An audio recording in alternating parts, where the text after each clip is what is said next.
Arch Linux has had a serious problem with the AUR discovered yesterday or today. If you are using Arch, pay attention quickly. This is a dangerous, dangerous supply chain attack.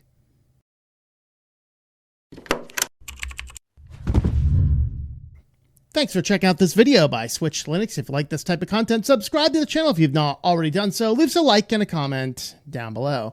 Yes, I logged in today just to see what's going on in the world. So kind of like that puppy meme, right? Oh, let's see what's going on. Oh, good Lord. Yeah. Oh, good Lord. The Arch user repository has had over 400 packages infected with an Infostealer. So if you are using Arch and the Arch user repository, pay attention. This is a serious thing. Apparently, somebody got in there as an allegedly credible package maintainer who ended up doing a big supply chain poison and a whole lot of things, including critical applications a lot of people may be using, have been compromised. And so this is still an evolving situation here. So from discourse-net.network, 400 plus AUR packages compromised with Infostealer and rootkit. So before we get into this, if you are new to Linux or you just jumped over to Arch, maybe you're excited using CachyOS and, now am I concerned? The Arch user repository is one of the repositories where anybody can submit packages. This is the only place that we've actually seen bugs in Arch in the past and malware and things like that. Of course, the main system repository is completely vetted by the people that run Arch, and a lot of your packages are there. There's a community, which I believe those ones are also equally vetted, but I'm not 100% sure. But the Arch user repository is like going onto the internet to download things for your Windows computer. You might get some really good stuff. You might get some dangerous stuff. Now, typically, since everything is open sourced, not a whole lot of malware has traditionally gotten on it because it's too easy to spot from a community of people that routinely like to look at their code and know what they're doing. And so that's why this was caught pretty quickly. But if you are using Arch and the Arch user repository, pay attention. There's some markers and things you can look for to see if your system has been compromised. Curiously, I didn't see a compromise in the Firefox browser, but everything Chromium-based is screwed. Microsoft products are screwed. Y'all using Teams on your Arch system.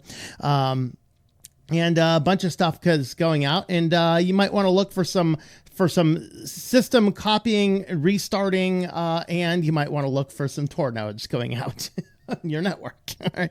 And so that's all what's going on here. So this is just a very brief summary of everything going on. It looks like I'm recording this on the 12th. I think I'm going to be releasing this also on the 12th. So it looks like this kind of started like yesterday. And so looking at what is going on, there's a current list of packages that were just hit with JS Digest. This NPM package has already been removed, but if you've updated AUR packages in the past 12 hours, check it out. So this is a list of software that was kind of first initially discovered. And so you can jump in this. I will try and remember to put this link here in the video description. I'll put this link here, which is where the basic information is coming from. So best to avoid running Yay, SYU, or any other AUR package updater. Only use Pacman to update software for now. Now, I actually personally, I do run Arch on one of my systems, but I got sick of the AUR a while ago in the van because it was sometimes eating up too much bandwidth. And so it's like I just nuked the AUR. So I'm actually not running it on my Arch system, but some of you guys may be, and that's something you want to keep in mind here. Gonna be like a whack-a-mole. This is already out of date. So is that 4 hours ago? I'm not sure. Okay, the link here contains a script for checking if you're infected. Comment: someone started maintaining a list, and another commenter posted some lines that will refer to a list, not download any scripts. So you can actually look for this. So this is, they're trying to get the lists compiled here. And so what is ended up happening here, this is actually, let's see, here's what's happening here. So we'll walk through this, and then we actually have the whole blog post up over here. So the AUR, a new AUR package maintainer impersonating a trusted maintainer adopted and infected 408 plus packages, was reported to other AUR maintainers who have been working to remove the infected packages. The attack appears to be ongoing with shifting indicators. AUR, let's see, the affected packages were modified with pre-installed reinstall scripts to use NPM to install atomic lock file package, a malicious payload. They have an example of the change. This is the deep dive blog, which I think most of the information here, I'll jump over to there if we need to. There's a mailing list of identified further compromised packages as well. And in the variant, the bun is used again and used to install malicious JS digest package. That package has been pulled from NPM. So they're trying to supply chain stuff. So actions. If you don't use Arch, by the way, you're fine. Arch users review the list of affected packages and use the script to check your exposure. So there is an AUR check script that you can look at. So let's go ahead and have a look at what that looks like.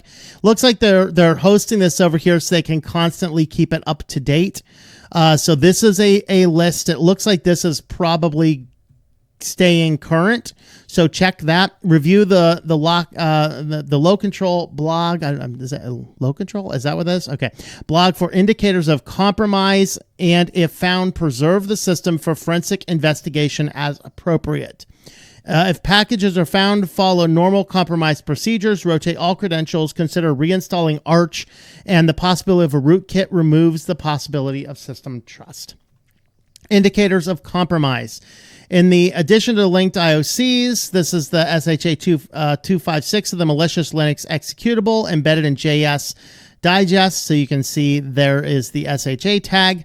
An earlier version of this report stated a known maintainer account was responsible for malicious commits. That was inaccurate. The known maintainer account was spoofed. So here we have a example of probably AI, probably using a data center. Yes, putting together all of the information to spoof what we need. And so socket.dev has the malicious package. It shows 134 downloads. Package is maintained by user Herb Sobering. Searching username on GitHub reveals a single container image that appears to reverse shell proxy tool.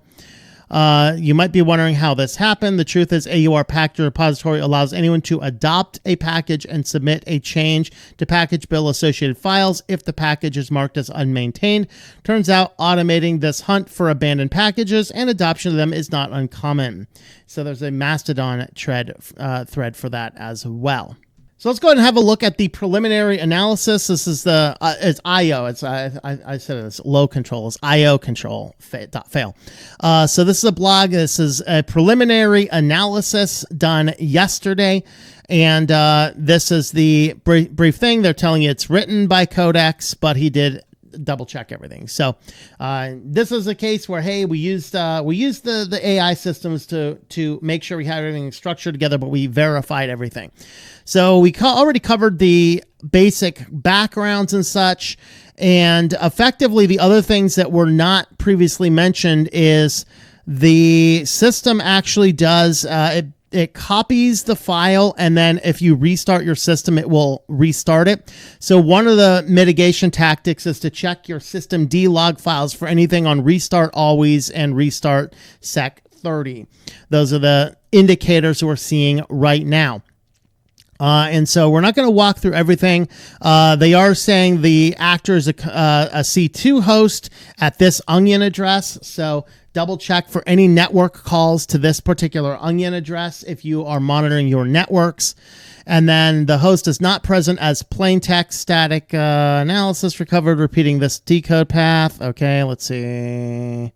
Just going to read through the parts I wanted to cover here. There's layer stuff, binary socks. Okay, so this is what it's doing. It's doing credential and data collection. So they're going to target developer and collaboration data. So look at all these Chromium-based stuff. Brave's over there, Vivaldi, Opera, pretty much everything that is based on Chromium. But I did not see Firefox on the list. There you go. It targets specific profiles. So, network cookies, default cookies, Chromium encrypted cookie values, looks at particular collaboration and Electron applications. We have a lot of things, Slacks, Microsoft's, Discords. This thing is stealing a lot of cool stuff. I'm looking at this going, man, doesn't steal my Matrix, doesn't steal my Firefox. I'm good. Although I do have Brave on that computer that is used. These are some Microsoft-related things that are compromised. developer account packages, GitHub, NPM, OpenAI, and ChatGPT account metadata. And let's see here. I want to go down to mitigation strategies. Oh, there's doing some Monero wallet stuff. So there you go. Staging some Monero wallets for you. You didn't know you were paying them too, did you? And let's go down. Here's detection and response guidance. So treat any host where ELF executed as credential compromise. Preserve evidence with trusted offline acquisition where possible, especially if root eBPF execution is suspected. Inspect the system user and systemd units for unknown services with restart always, restart sec equals 30, and executable paths under var lib or other user configuration directories. Inspect sysfs BFP for unexpected pinned maps, especially anything hiddens. And you're going to compare multiple process and socket views. Look to make sure that you don't have all sorts of things going around. Review any outbound connections for Tor socks, looking specifically for this onion address. It starts with OLRH4MIBS. Ends in 7G7SNEID. It's an onion site. Review your temp scripts. Look at local listeners at home. Check your Monero wallets. There you go. And review AUR build logs. Inspect the packages statically and use the ignore scripts or equivalent sandboxes. And search cache packages and source trees for unexpected ELF files under source folders. Credentials, of course, credential rotation should include Slack, Microsoft Teams, and 365. Discord tokens, GitHub tokens, NPM tokens, Vault tokens, Docker, Podman registry credentials, SSH private keys and passphrases, browser and Electron application sessions, and any credentials or secrets present in shell histories. So this is getting pretty ugly, and it's good to see that Arch is on top of this. AUR is getting the information out. We have some good compromisers, but just be warned, hey, even here on Linux, if you're not using software directly vetted by your Linux distribution publishers, and even then, I mean, supply chain hacks can get in here, so just be very aware of that and practice good OPSEC whenever you can. So let me know your thoughts about all that. Are you using Arch, by the way? Does this frighten you? Or are you like, I don't use Arch, by the way? You know, let me know your thoughts in the comments down below.